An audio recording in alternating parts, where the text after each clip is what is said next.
Good morning, everyone. So we're going to start with the remaining portion of the major connectors. In the last class, we have talked about the ideal requirements for maxillary and mandibular major connectors and their functions.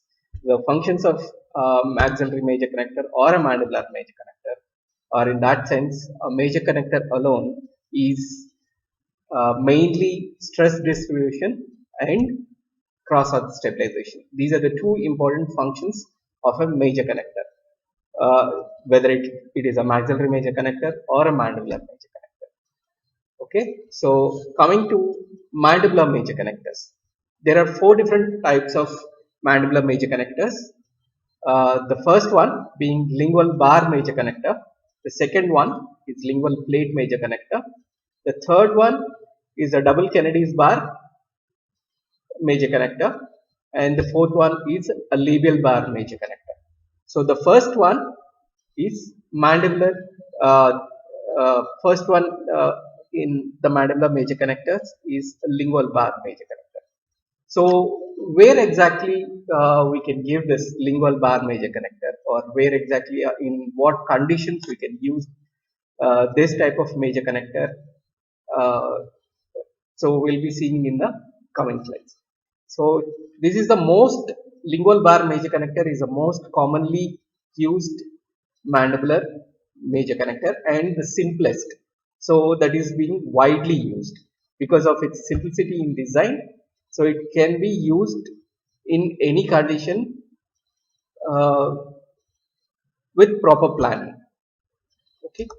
So the shape of this major connector is half pear shaped. The cross section you can see here. The anterior border is thinner, and as you come down, the inferior border is thicker.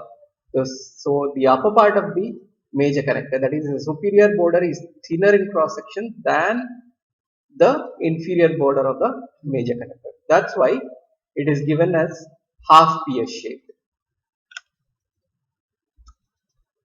So how it is located, or where exactly is it located? The mandibular major connector, as we have already seen in the ideal requirements, it should be 3 millimeters below the pharyngeal margin, or it should be away 3 millimeters away from the pharyngeal margin, and the floor of the mouth should be at least 8 millimeters high, so that we can give this particular type of major connector. So the ideal requirement for a lingual bar major connector is the floor of the mouth, or the height of the floor of the mouth, it should be 8 millimeters, and it should be 3 millimeters away from the pharyngeal margin.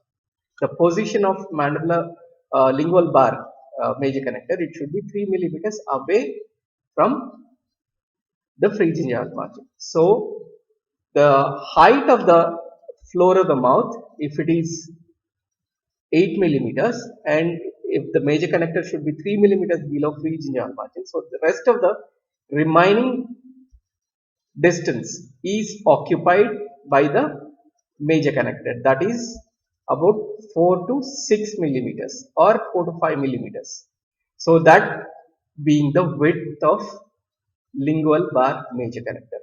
So the 5 millimeters of width, 3 millimeters away from pharyngeal margin, and it's totally the height of the floor of the mouth should be 8 millimeters. So you can see here with the probe when we measure, so that distance should be around from the pharyngeal margin to the depth of the sulcus. This white marking, it should be around 8 millimeters over here. So here on the model you can see the marked line, that is the dotted line. So from the pharyngeal margin to the dotted line, it should be 8 millimeters. So it is the same thing, the position of the superior border should be 3 to 4 millimeters below the pharyngeal margin. So this major connector, lingual bar major connector, as it is lying on the lingual mucosa, there should be a relief provided below the major connector because it is touching the ulnar mucosa directly. So as we all know, the thickness of ulnar mucosa on the lingual side of the mandible, it is very thin.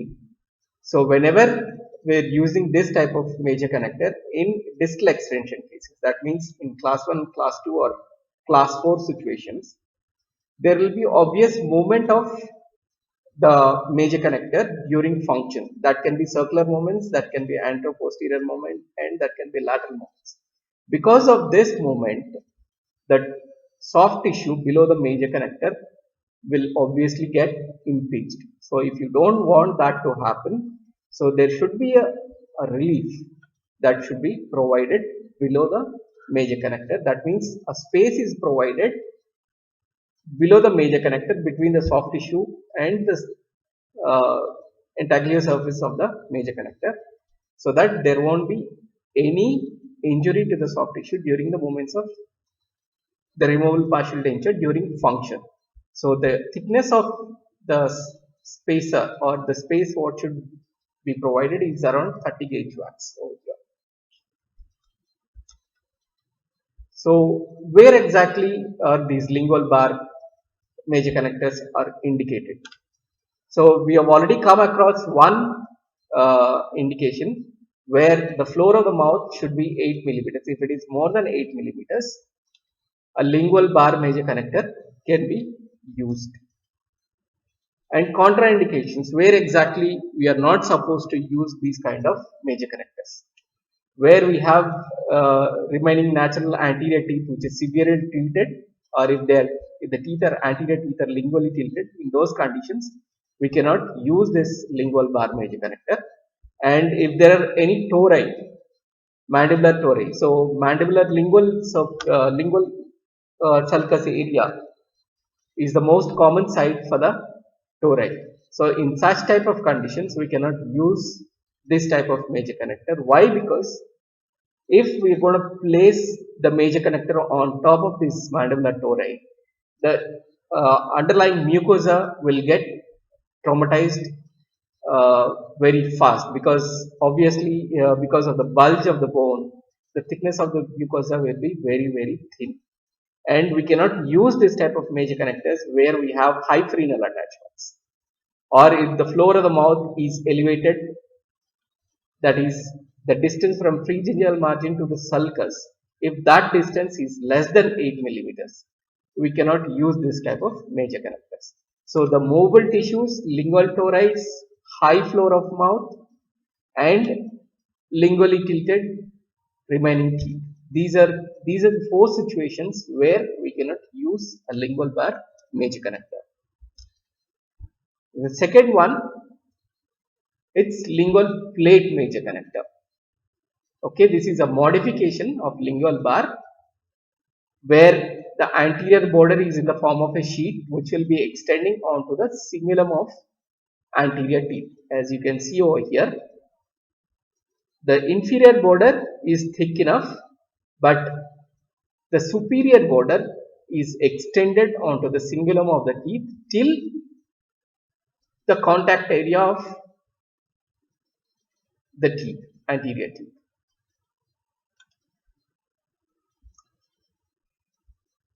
So you can see here the shaded picture where the major connector, the superior border is extended onto the cingulum area of the anterior teeth, and the inferior border is the thickest border, so that the major connector remains rigid, so it should not flex.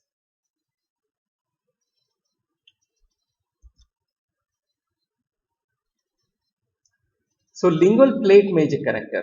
So what are its indications, or where exactly it should be used, or in what conditions, or in what situations it can be used? So where the floor of the mouth, the height of the floor of the mouth is less than 8 millimeters. In such type of situations, we can use this major connector, that is your lingual plate major connector. And if any teeth, anterior teeth, if they are periodontally weak, To splint those teeth, to prevent the excessive movement of teeth, we can use this type of major connector with rest seats at each side, with the supported rest seats on either side of the major connector. So this major connector with along with rest seats can act as an indirect retainer, and it can be used for splinting of periodontally weakened teeth. So there are modifications of this lingual plate major connector, as you can see here. If there is any diastemas or spacing between the teeth, between the anterior teeth, if you are extending the plate onto the cingulum of teeth, there will be a chance of visibility of major connector when patient is during speech or during any functional movements of the lips. So how exactly we can prevent this anesthetic appearance of the major connector in between teeth is by giving it a cutback, where the embrasure areas, the metal is brought back like a loop onto the ulnar mucosa, and it can be turned up, and we can give this particular shape over here, where we are going to give a cutback. That means the superior border in the proximal areas, it lies at a lower position than the cingulum areas. So when somebody views in a frontal view, the cutback areas, the metal is not going to be visible. So that is one modification. This is one modification of lingual plate major connector.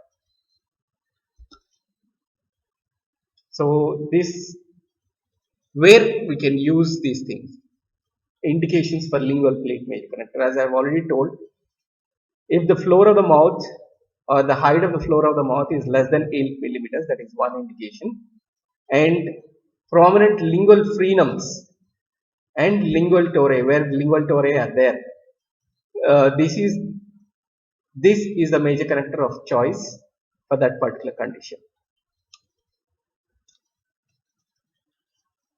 So it can be used in residual ridges in class 1 arch, which have got which have undergone uh, more amount of vertical resorption. Say if posterior teeth for a patient had been removed long time back, some 10-15 years back, and there are teeth present only in the anterior region.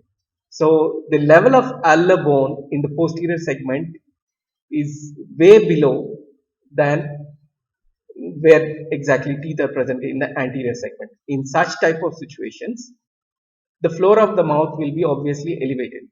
So lingual plate will be the choice of major connector in such situations. And as I've already told, one more indication is periodontally weakened teeth to furnish the support, because we are adding two receipts on either side of the major connector, as I've shown in the previous slide.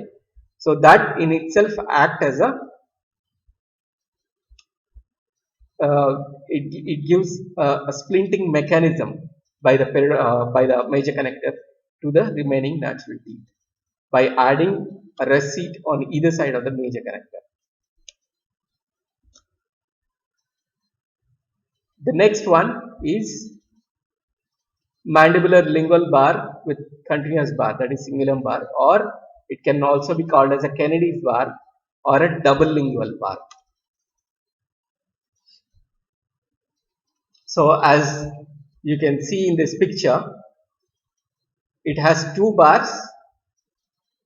One, the inferior bar which lies on the ulnar mucosa, and the other bar, superior bar, which lies above the cingulum areas of the anterior teeth.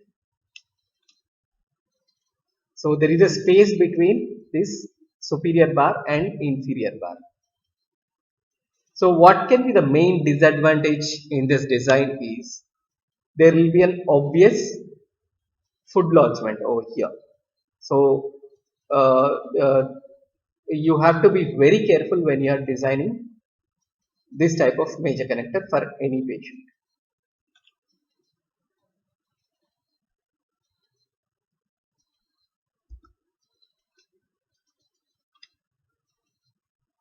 So where exactly is this type of major connector indicated? Where the alignment of anterior teeth, where there is going to be interproximal spaces or wide diastemas between and mandibular anterior teeth, this type of major connector is indicated. That means if the contact area between the teeth in the upper part is intact with open embrasures, that is because of recession, sometimes what happens, the proximal contacts are going to be intact, but the soft tissue from the CEJ, it has creeped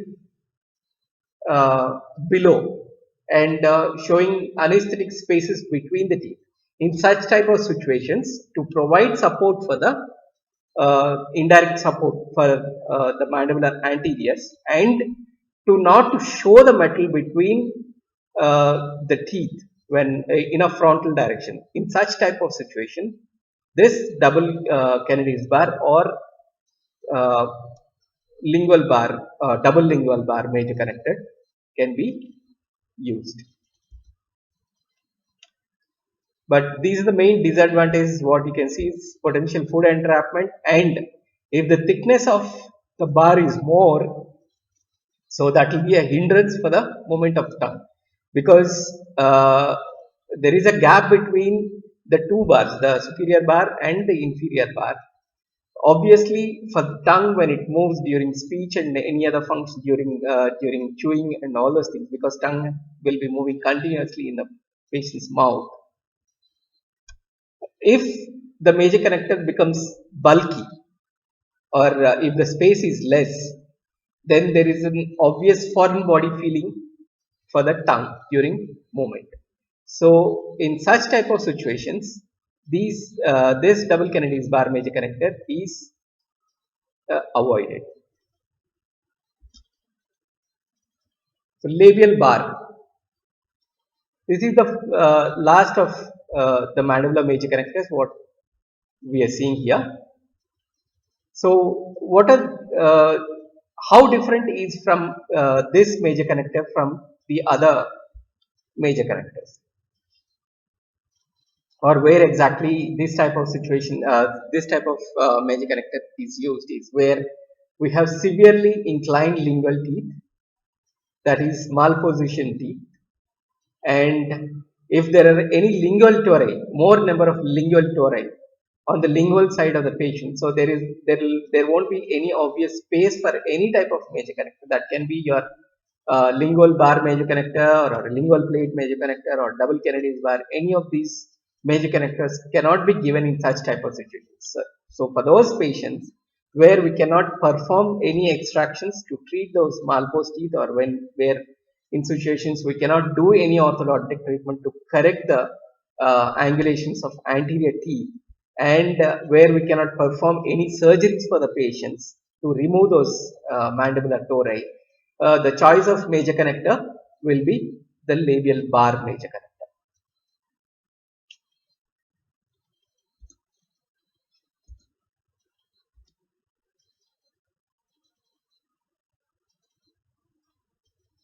So in the next class, we'll be seeing or we'll be talking about maxillary major connectors.